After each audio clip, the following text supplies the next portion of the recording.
Hailing all Trekkies, Starcom Unknown Space is a top-down space exploration RPG that is absolutely out of this world. Trekkie tested and Trekkie approved. Hello, it's the Dove to tell you about Starcom Unknown Space by developer Wx3 Labs. Unknown Space is supposed to be a bigger, bolder version of the first installment, Starcom Nexus, which has garnered a lot of positive reviews. As someone who did not get the chance to play the first one, I was absolutely floored by Starcom Unknown Space. The game starts you off in some turmoil as you are whisked away to a desolate part of the universe with no way of returning. So enjoy, Voyager fans. Once you get through the tutorial/opening level, the game gives you a lot of freedom as to how you want to proceed. Yes, there is a main story to follow, and it will in turn open up more of the map and more of the progression tree for your ship, but you also can go about things as you want to. Ignore command and just explore until you meet an alien race, or see how long you can go blasting every ship that crosses your path, or just randomly wander around until you feel like getting back into the story. The map is humongous, so the choice is yours as how you want to play through the story and explore. It found a nice balance of seeming big enough to feel like an explorable universe, but didn't bore you to death waiting to get from system to system. Depending on your ship's build and the distance to your next system, you might have to wait a few minutes here or there for travel, but nothing too horrific unless you're trying to cross the whole universe on your opening build. One nice feature they have is that you can pull up the ship menu, mission and commander's log, etc. while you still move forward. You have the option to turn that off or on, but from getting from place to place, it is really nice to have that so you're not just sitting there wasting time. It clearly keeps some of the longer treks more bearable, but again, you won't be traveling for hours unless you're trying. The crew will randomly have text dialogues pop up, some nonsense, and some that is actually helpful for the progression of the story, so don't always dismiss everything they say. But luckily, if you do, there is a commander's log that captures everything that's said, so you can piece things together through that interface if you need. And I would highly recommend using that as much as possible. This tool in the ship's menu can come in handy towards the end of the game, especially when you have searched most systems you have come across and aren't sure how to proceed. And that's one thing I absolutely loved about Starcom Unknown Space, is the way the game makes you work for the answers. There isn't much to it once you read carefully, but if you are used to big, giant markers pointing on where to go and blitzing through text screens, you will hit a wall quickly in this. That isn't to say the game isn't without markers pointing you in a direction at all, but there will be plenty of you waiting until you learn some new information to proceed. To this aging gamer, Starcom Unknown Space felt like an updated version of Star Trek Online, without the clunky third-person action.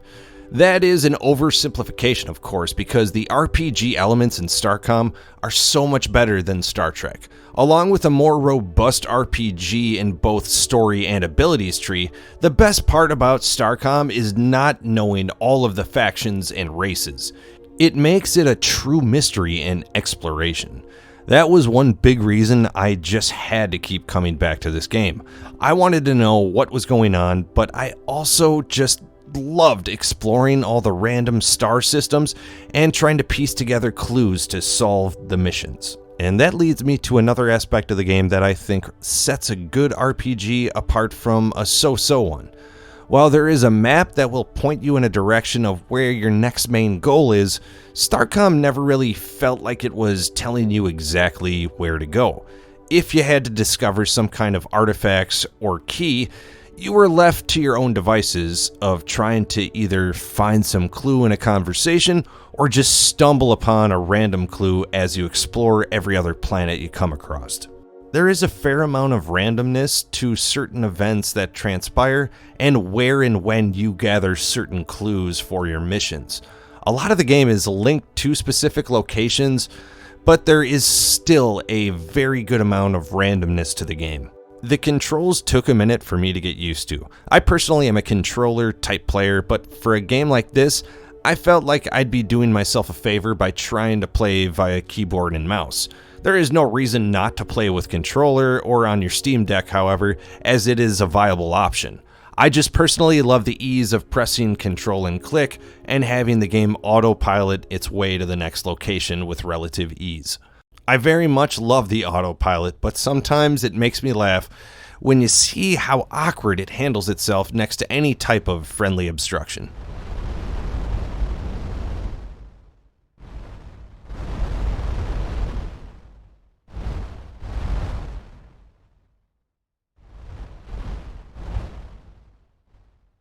Regardless of which method you control the game, the combat is immensely satisfying. It definitely takes a while to open up a number of the abilities and weapons, but once you do, it feels like you're commanding your very own Enterprise, or Voyager. The RPG style tree to progress your ship does a good job of giving you some options, and with that, you likely won't be able to research every technology to its full potential in each playthrough, at least not early on. You'll likely have to take a much more focused approach and pick a couple key systems that you can really sink your teeth into. With all the different types of weapons and styles of builds you can make in your shipyard, the replayability of this game is incredibly high.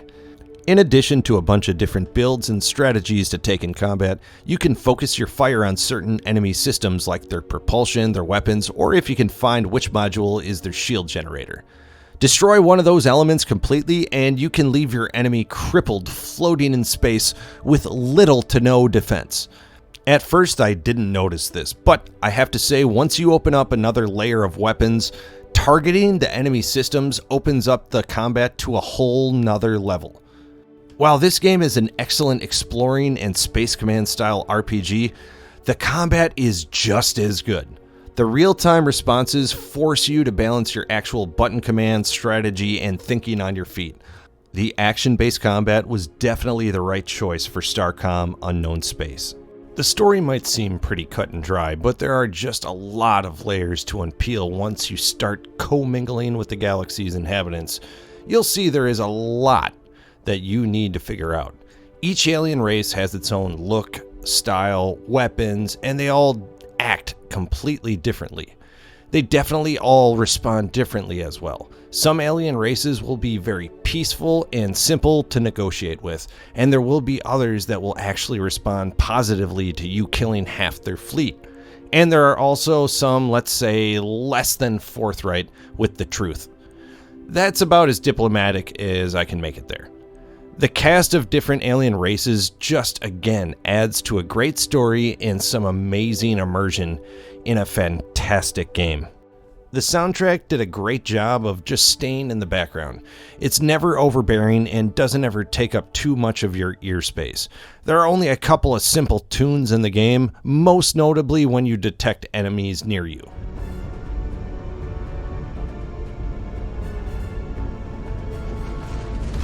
There is no voice actors or anything like that. All story and dialogue is conveyed through text. Now, at an opening price tag of $20 at release, I'm not going to be complaining too much about what I personally want for sound. Even if they tried to keep a simple Sims-like or Civilization-like babbling language every time you spoke with an alien race, they would probably have to increase the price substantially. So as cool as that, or letting old Dove have a red alert sound go off when enemies were detected, it's probably better for most players economically that they kept those things to the player's imagination. There were a couple times where the mission tab and the map linking didn't quite work the way I think it was intended. But honestly, that just forces you to search through your logs and any notes you took to figure out where to go. And that truly made it a genuine experience. However, the developer is looking into the mission part of the ship menu linking with the map. The key is not constantly holding the player's hand on where to go all the time, but also have some kind of direction when the player feels like the game is stuck. It is a fine line that I believe Wx3 Labs has right so far, and I hope they continue that trend. This game just hits all the right spots if you're a fan of space exploration games and retro-style RPGs. It may be for a specific kind of dork, but I definitely fit whatever box that is because I love Starcom Unknown Space. If you like exploring space, building your own ship in an RPG style, and trying to solve things on your own, then go try Starcom Unknown Space, available on Steam. Folks, if you enjoyed this, don't forget to hit the like button and subscribe if you'd like more content like this. For even more content, go to twohatsandabeard.com or check out our YouTube page. Until next time, this is the Dove.